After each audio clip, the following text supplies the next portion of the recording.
পানী পিয়াহ লাগিলে কি পানী খায় আপুনি বিশুদ্ধ খোৱা পানীৰ নামত আপুনি কি খাইছে আপুনি বজাৰৰ পৰা ড্ৰামৰ পানী কিনি খাইছে নেকি পানী খোৱাৰ আগতে অলপ সাৱধান হওক কাৰণ বজাৰত ওলাইছে তাৰিখ নথকা ড্ৰামৰ পানী ৰাজ্যৰ চুকে কোণে কাঠফুলাৰ দৰে গঢ়ি উঠিছে বিশুদ্ধ খোৱা পানী যোগান ধৰা এজেন্সি আসলতে বিশুদ্ধ খোৱা পানী যোগানৰ নামত চলিছে কি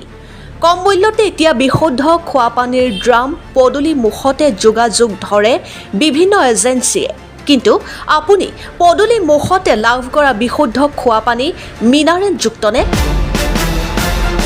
ড্ৰামৰ পানী কিনাৰ পিছত খোৱাৰ আগতে এবাৰ ভালদৰে চাওক ড্ৰামত উৎপাদনৰ তাৰিখ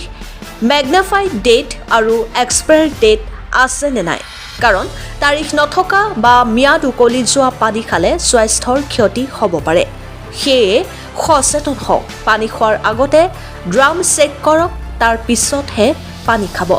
পানী খোৱাৰ আগতে এবাৰ ড্ৰামটো চাওক তাৰিখ আছে নে নাই সচেতন হওক আৰু সুৰক্ষিত থাকক অন্যথা আপুনি আক্ৰান্ত হ'ব পাৰে বিভিন্ন জটিল ৰোগত পৰৱৰ্তী প্ৰতিবেদনত আমি ফাদিল কৰিম কোনে ক'ত কিমান টকাত বিক্ৰী কৰে তাৰিখ নথকা ড্ৰামৰ পানী ব্যুৰ ৰিপৰ্ট বৰপেটা খবৰ